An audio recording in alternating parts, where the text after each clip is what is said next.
You guys good? You need the white thing? You guys dialed in? It's been 510 days since the smell of Valentinos for me. It's an honor to be here.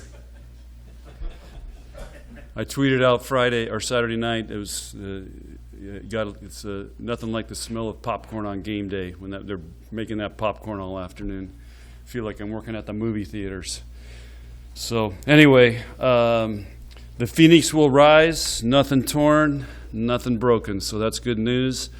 We're excited to play. The theme this week is we've been working on all summer is. This team's got to play with an edge, so I'm going to be looking this weekend to find 6 players that want to play with an edge. And what does that mean? That means we're going to come out, go point by point, max it out every point. We're not working into games. We're not working into points. We're not taking plays off. So that's going to be a theme that we're looking for this week and this weekend. And again, I'll let B. Ryan explain the schedule, but we've moved this tournament times when we're playing all around because of football and TV and other things. So I really don't even know what time we're playing. I know it's Friday morning sometime. So having said all that, what questions do you have? Is it a relief to hear Nicklin is nothing torn, nothing broken? Yeah, it's always really good news. And that was a freak play. I've never seen that before. She got clipped in the air and threw her off, and she came down and just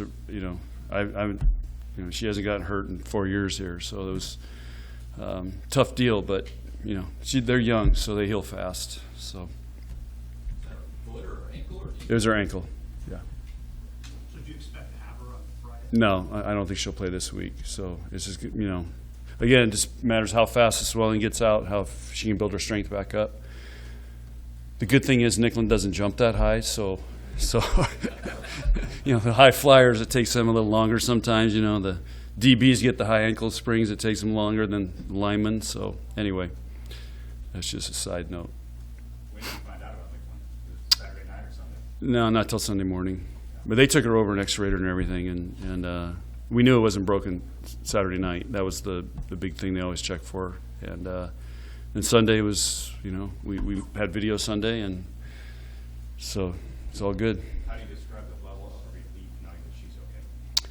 Well, I hate to see anybody even, I get upset when they break their, painted fingernails.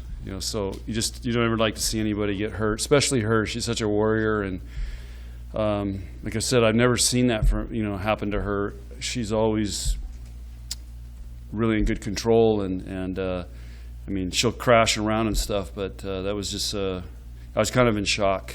And so I'm just glad it's, not worse. Here's the crazy thing for you guys, okay? I like to give you guys crazy stuff. I like to give you guys stuff so it makes your job better, because I want you to win awards, be number 1, 10, 11. Her sister sprained her right ankle Saturday night, too, playing for Pepperdine. You tell me what that's all about. Okay, maybe there are UFOs. I don't know. Would Kennedy or start if Nicklin can't play? I don't know what we're gonna do. So we'll see this week. Got to figure it out. Who's gonna step up or possibly run a 6-2? So we're gonna look at that. What do you look for in each of the position groups to kind of determine who's going to be playing, who's going to earn that playing time? You said you're perplexed on what the starting lineup is going to be. So how is that going to shake out? Well, we've got good numbers for practice. We got numbers from Saturday night, and now I told you the next thing is who's going to have an edge this week. So it's first week of school. School started today. If the freshmen can't handle school and having an edge, then the older players have been through it. They know. So I want to see who has an edge this week going into this weekend. Have you ever been in this type of position where you have so much talent and competition, especially with the young girls coming up, trying to come up with your lineup? Probably not like this. Usually you're freshmen, you're just hoping you don't have to play them. Occasionally, there's a freshman that comes in, that's ready to go. But all these guys, and Riley Gray was doing really well too until she hurt her shoulder. So, this group can play, and so it makes for an interesting dynamic. I think it makes our team better, and it's pushing our other players maybe to get a little more out of their comfort zone. which is great. I don't have to do it as much. Sorry, with everybody talking about the freshmen and how well they played Saturday, do you have to worry about team cohesion between the freshmen and the upperclassmen? No, this group's really tight. I'll give credit to our older players, especially Kenzie Knuckles and Lexi's son. Both did a fantastic job this summer of pulling these guys together and bringing them into the mix and making them feel comfortable. Those two have the way their personalities are very warm, welcoming, and they've done a great job, and those freshmen feel really comfortable, and they're all tight. We had a team dinner last night, and just being around them, there's just it's a really good vibe, and I give credit to Kenzie and Lexi. You said after the match that Lindsay Krause dominated at times in practice. What does that picture?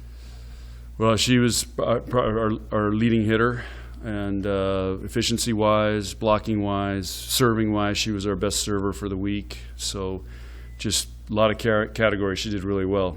Now, she didn't do so well Saturday night, but I know how she's wired. She probably didn't sleep very good Saturday night.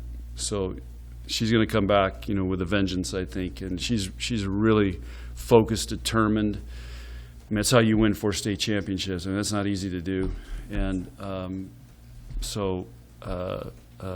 but anyway, she's played at a really high level. What impressed you most about Allie Baconhorse? She moves really well. She's got great vision. She's really coachable. She can do all the skills really well, and she's tall, which helps. But just watch her move. For somebody that's 6'4", she moves really, really well. And she can get low to the floor, so that's it's going to allow her to be a good defensive player. Have you decided on the captains yet? Yes. If you listen to the podcast or the radio, you would know who they are. Well, you got something to do today now. Which of the hitters would play all around at this point? Any of them could. Now, some are ahead of others, but all of them have a chance to play all the way around. They're all 6 rotation outside hitters. Does that make your job easier or harder, given the fact you have 3 good defensive specialists as well? It makes it hard, and again, it put like I told them, the way we decided, we're going to make a lot of decisions as who's the best servers and best passers. So I want them to know how important that is, because they get caught up like everybody does in how many kills you get. We're going to separate by best passers and servers. So we work hard on it, and we stat it every day, and they know they get a report every day on what their stats are. So we're trying to make that a huge priority for us and importance. We saw Kenzie take a lot. You don't get NIL deals when you're a great passer, okay? You get 20 kills, 25 kills, 5 kills a game, you get NIL deals. We saw Kenzie take a couple of swings on the back row. Is that a new wrinkle to the offense, or is that something just with scrimmage? Kenzie's a great hitter. She can get on it really good. She moves it around.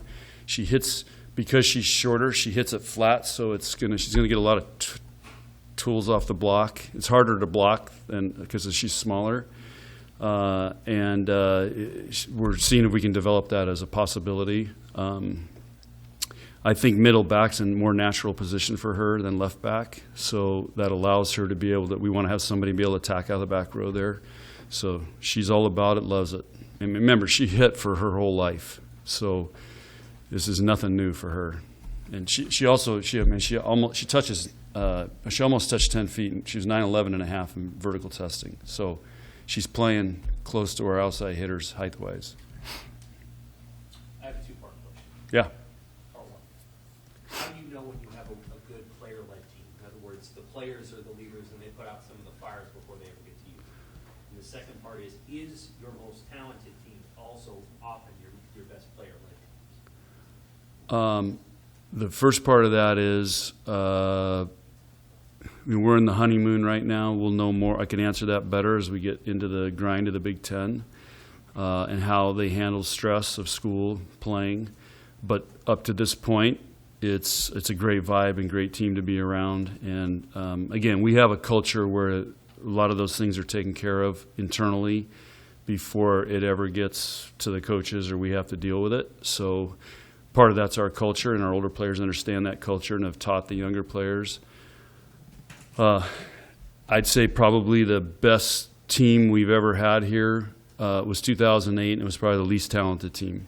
So I don't think there's any correlation. The year before that, 2007, was the most talented team we've ever had, and their chemistry, or whatever you want to call it, was awful. And 2008 performed at a higher level. So it's something we're always working on, and again, in our culture, we're constantly talking about that. And The 08 team was the one that took state to 5-7. yeah, Well, Jordan was on that. yeah, Jordan was on that team. Who was the other glue person on that team that helped that team to be an elite, well-led? It was Amanda Gates, who was from Columbus, and she ended up playing because we had 2 middles ahead of her get hurt. And she was a huge part of that. And then Corey Cooper, who got hurt, was kind of in the role of holding it all together and encouraging people and keeping it in perspective, like, you know, take advantage of this, let's do it. She had a huge role in that as well. So, yeah, those guys all stepped up in different ways, but Jordan was the key to it. We have time for one more. Can I ask a little bit different question? It sounds like there's no restrictions on the amount of attendance capacity, or there's no mandates on masks. How do you hope that fans will handle this situation? I just know we're going to continue to mask up till the county health tells us things are quieted down. We just found out today, if we have a COVID deal, forfeit, you lose, and gives other teams an easy win. So we got to be careful with that. But just got to trust people who have their best interests, and we want to be as protective as we can. So I don't know. That's not much more I can say about it. I now, we're seeing some people that got vaccinated that are getting COVID, not on our team, but. So we all got to be really careful. Would you like to see fans, it's strongly suggested that they wear masks indoors. Would you like to see fans mask up? I don't know. Ask Garth. All right. Anything else? All right. You guys are on a roll today.